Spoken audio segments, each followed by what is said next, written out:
such a good show to begin with, but I was like, there's this one particular scene, where I'm not going to give anything away for those who haven't seen it, but there's essentially a moment where the main character, who up till now has been this very arrogant, over-the-top, silly, sort of madcap character who styles himself a mad scientist, but he's really just kind of a nobody who's pretending, and his friends kind of keep him around because he's the sort of person who's fun to watch wear out.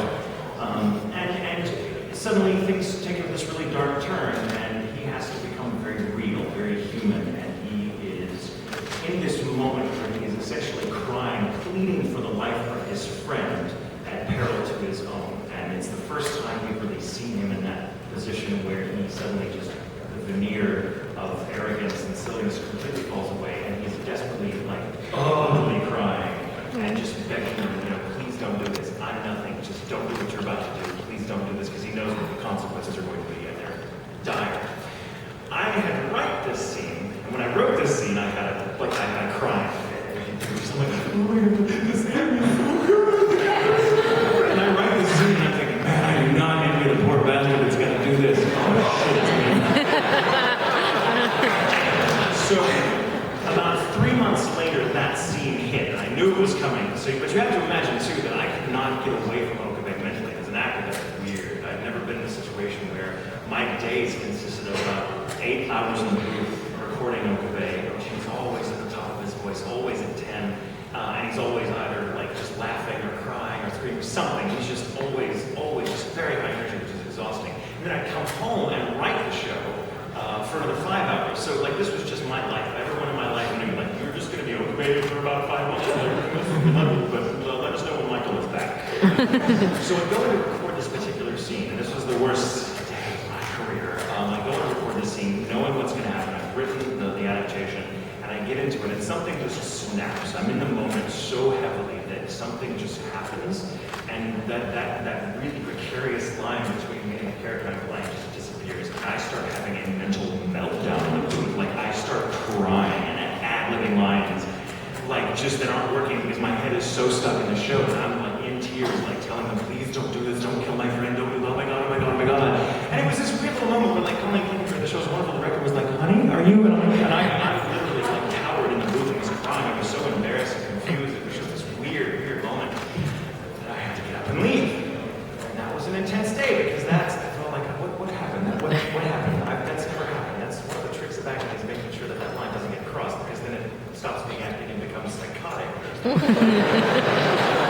And so I kind of splashed water on my face and had some coffee, and after about 15-20 minutes kind of walked around the studio a little bit, just kind of people looking at me like, finally got my muster to go in. Same day, best day of my career was walking into the booth and calling, all right, let's do this again. She's like, no, sweet, actually we were saving all of it worked and we're keeping it. So if you want to hear me have a mental breakdown,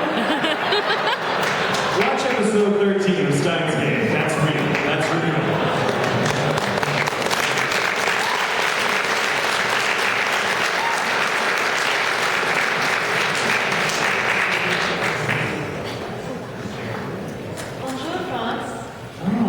Vous comprenez français? You're like, no, I'm just rehearsing that one line. Bonjour, mademoiselle. How are you, sweetie? I'm good. This is my second time meeting you, and I'm so glad to see you again. Oh, what have I met you before? You do look familiar. Sat down today. It's all coming back to me now. I guess the only question I can come up with, I guess and you can answer this, is do you recommend any classes of sorts to take if you want to get more into the acting spirit, or? I mean, there's a lot of good workshops, classes out there. I would say there's a lot of workshops, with small workshops that are good if you don't have the time, but I take a lot of, those of us in the business, we take workshops constantly. I mean, whenever they come up, usually our agents or whoever will tell us, hey, so-and-so has this workshop, that workshop, and just to kind of keep abreast of like latest developments or techniques or whatever, you go to them all the time. So yeah, workshops are awesome. You have to constantly educate yourself. Acting is a really weird art, and like it's very social. I mean, you can't really find home your craft in isolation. You have to do it with other people and this organic experience. Otherwise, it's really hard to do. So yeah, workshops all the time. Yes.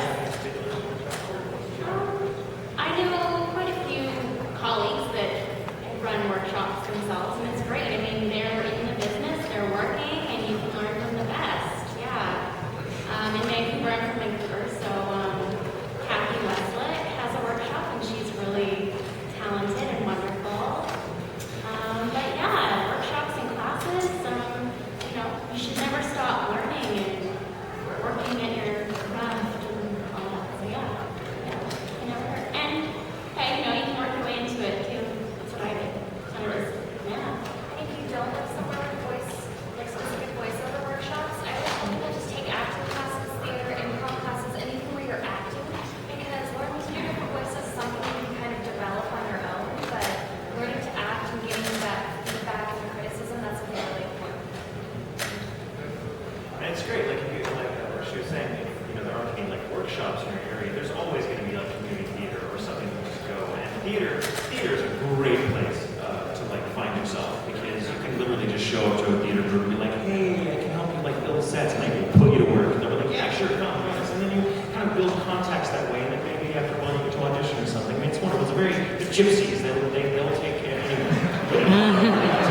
I mean, say if you show up with an earnestness to try to work with them, to help them hang a script or build a set or paint or something, they can always use that help. And that's a great way to kind of watch other actors do their thing and slowly but surely find out where the workshops are and things like that. So it's half the fun of the acting is the lifestyle you have to lead in order to do it. Because we all kind of live crazily. We all have weird schedules. We all are learning constantly. We're going to workshops. Hobnobbing, networking with people. It's a crazy life. It is not a 9-to-5 job, and it will never be a 9-to-5 job. It's its own weird little creature, and you have to love the life. So, good luck to you if that's what you're looking to do. Thank you, Bossy.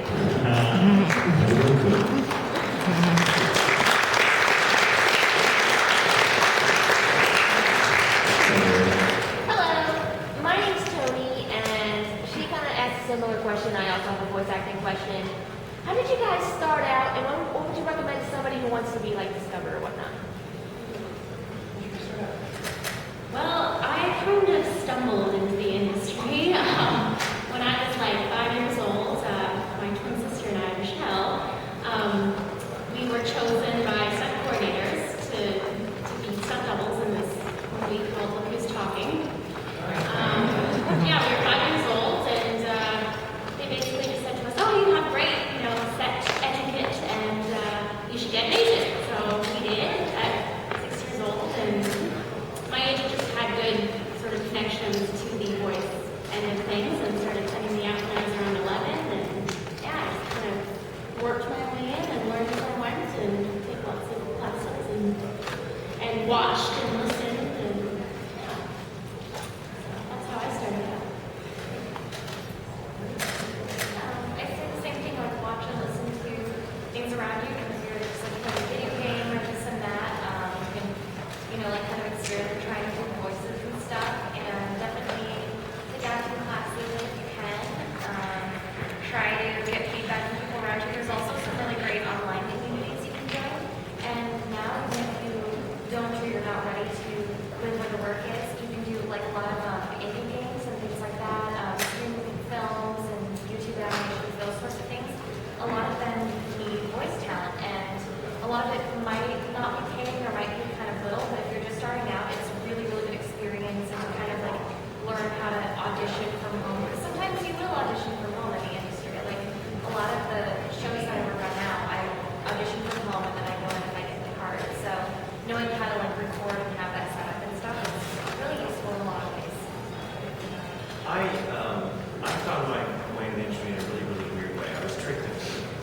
I'm not kidding. So I had been an actor when I was very young. I was a stage kid. I was on stage all the time. I was talking about my speech therapist earlier. She had ties to the theater, and she found that, hey, we get you a script, you're reciting, your stutter disappears. So I found acting that way. I love being on stage. But when the time came much later to decide upon a career path, I decided against acting, because it takes a very courageous person to be an actor, and I'm not a very courageous person, so I did something safe. Went on a whole other career that incidentally I wasn't very happy in.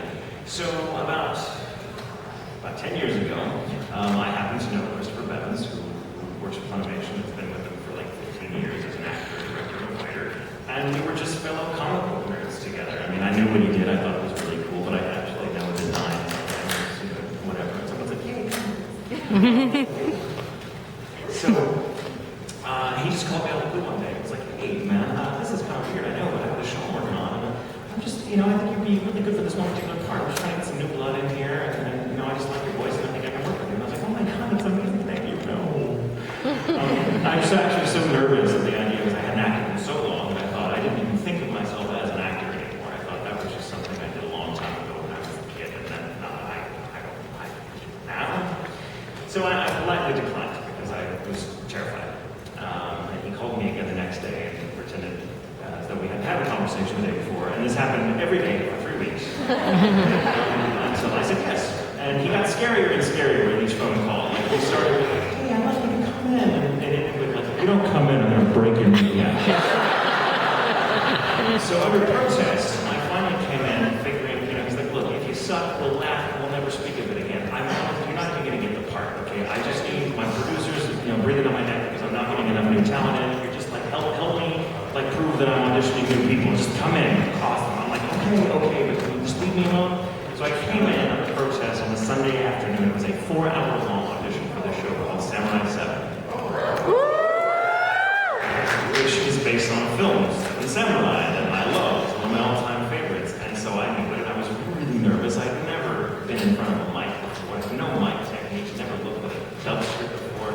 I was overwhelmed. And so it was like 4 hours of Bevan's voice acting boot camp.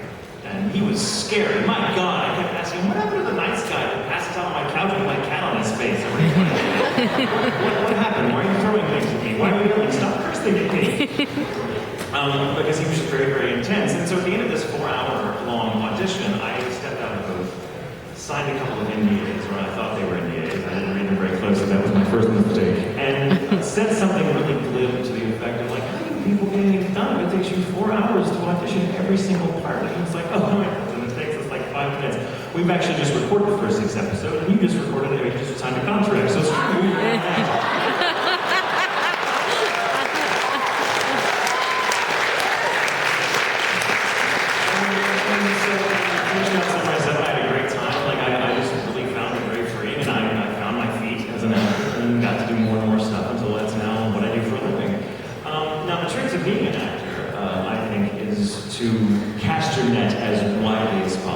It's difficult making a living at acting. It's hard enough getting a foot in the door, let alone, making a paycheck, happen every month when you need to. Because acting, the work is very sporadic. You never know when the next show is going to be, the next commercial, whatever. So when I hear someone say, like, what advice would you give to a voice actor? I would say, well, it's great that you want to be a voice actor, but in the grand scheme of things, in my experience, it's kind of like saying you want to be an architect. So you could design a bathroom with doorknobs. It's great, but that's like a very specialized thing. Voice acting is just one of many different kinds of acting. Go out there, be willing to do stage, be willing to do on-camera stuff, be willing to do all sorts of acting, because the more you're willing to do, the better chance you'll have. And the sad truth is also that you have to have like a dozen safety nets and many backup plans. There are many ways to get into the industry, but there's just as many ways to not. And all of us, I think, as we were explaining up here, we have kind of our own. There is no surefire way. There's no hard and fast rule you can follow to get in there. It takes a lot of luck. It does. You can be the most talented actor of your generation, and if you don't have luck on your side, it's just not going to happen, and you have to kind of be prepared for that. Having said that, though, I know that in my own experience, luck favors the home. So if you ever do get your shot to go in an audition or something, or you go for an agent or something, then don't blow your shot by being overblown. Go inside and be easy to work with. Be professional. Be nice. Because those are the people that get work, the people that are talented and we're just delightful to work with. So be humble and just keep at it. All right, thank you.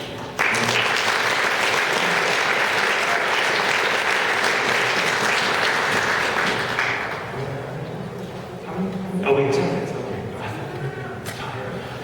Wait, so 10 minutes. Yes. Hi, I'm Rin, and as somebody in the community, I was wondering, for those of you who are queer, I was kind of curious about your coming out stories and how it's affected you in the workforce, where you work. Good question. Thank you. Great question. Thank you. Thanks for that.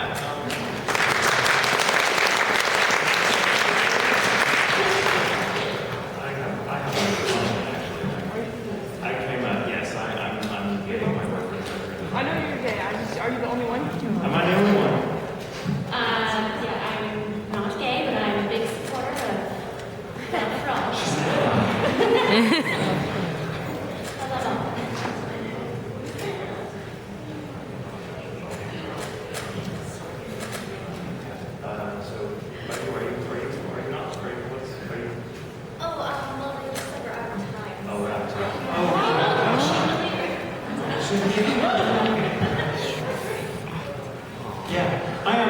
really quickly, and I'll wrap this up. I'll just say my coming out story. I told my dad when I was 22 years old, and I was really, really nervous because my dad is hard to read. I had no idea what he would feel about it. I took him out to his favorite Mexican food restaurant, and he was like, "What's wrong? What have you done?"